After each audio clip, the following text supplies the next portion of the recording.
Fresh off the plane from FabCon and SQLCon, the inaugural SQLCon, we got the big announcement last week about capabilities in SSMS, specifically SQL Projects, now in the tool that many data professionals use to work with databases. But how does it work in its current preview state, and what should we expect of it right now? I'll give you a current view of what it looks like on today's chapter of DataBard.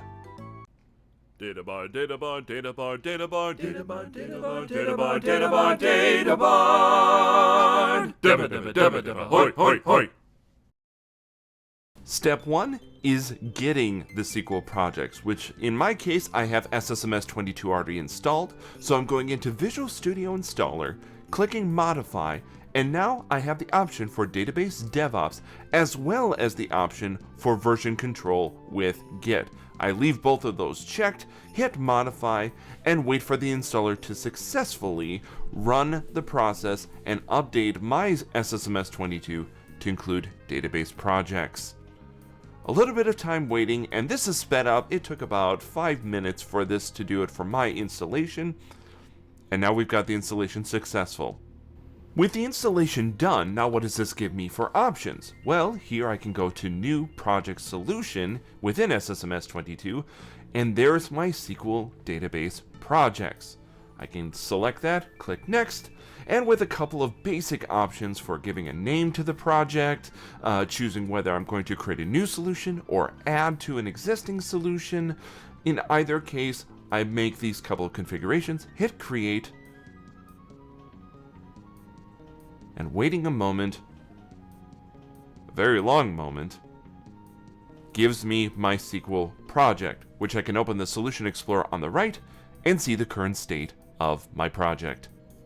Next, I want to source control my SQL project. That means I'm going to go to right-click, hit Create Git Repository, and here I define a number of configurations that allows me to create a repository in my GitHub account for the SQL project. A couple settings again, I hit Create and Push, and that creates the project and pushes it out to my GitHub repository. We have our SQL project created, and it is connected into Git for source control capabilities. Where do we go from here? Depends on if you are working with an existing database or you're building one from scratch. Let's start with the easy scenario, building it from scratch.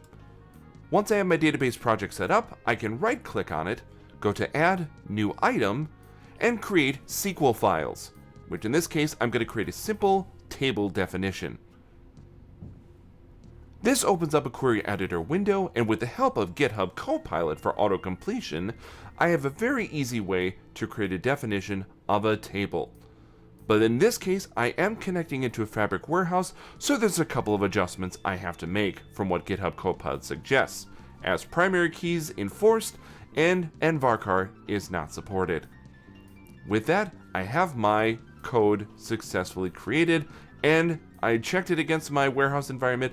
It created successfully. Now, I need to make sure that that is kept in source control. So I go back over to my Solution Explorer, to the Git option, and go into the Commit or Stash section.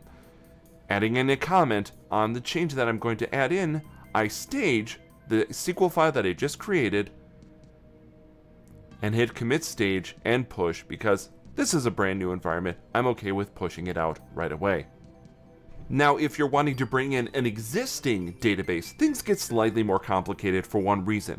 If you're like me and you're just running SSMS 22 on your laptop, you won't have the particular executable you need, sqlpackage, which allows you to access a database environment and extract the definition of the database.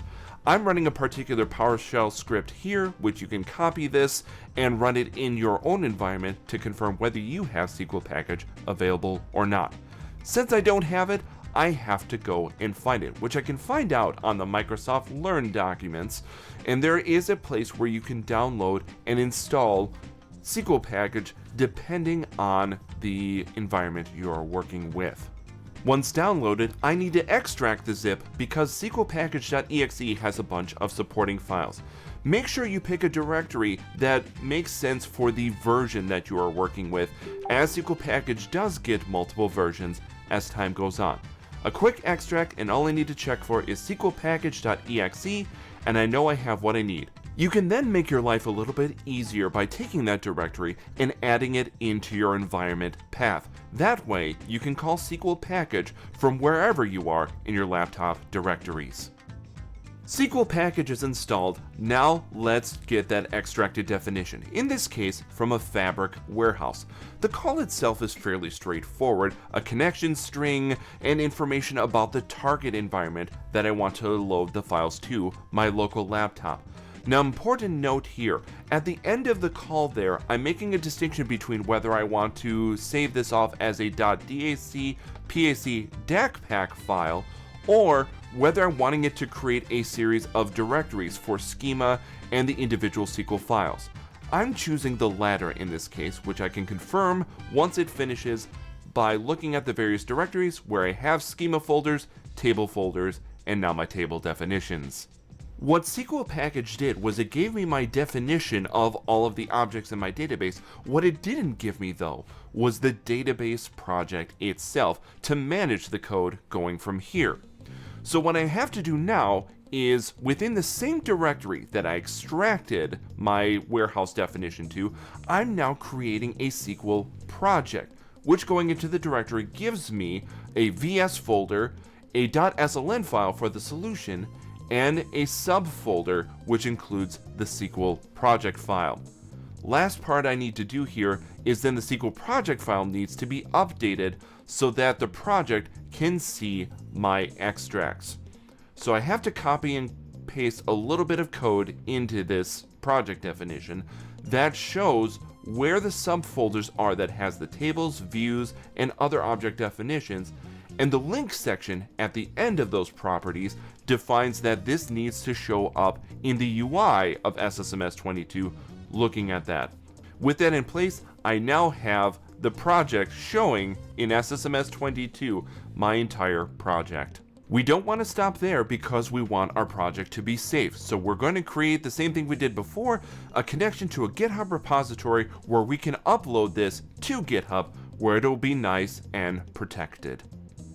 There we go, we accomplished a lot in this video. We were able to get SSMS updated to now support SQL projects.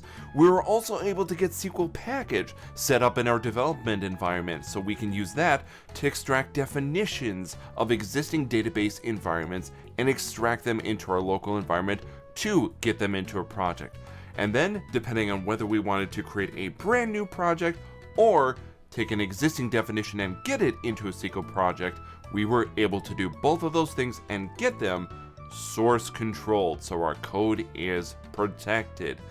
It is fantastic to finally see this capability come into SSMS where so many database engineers and developers like myself like working in SSMS to do our development work, and now we can manage our code in the same place as well. Brings us to the end of today's video. Thank you for watching, and as always, like and subscribe if this is helpful for you. Have any follow-up questions? Hit me up in the comments and I'll do my best to answer those questions in the comments or in future videos on the channel. For now, I'm DataBard and I'll see you in the next chapter.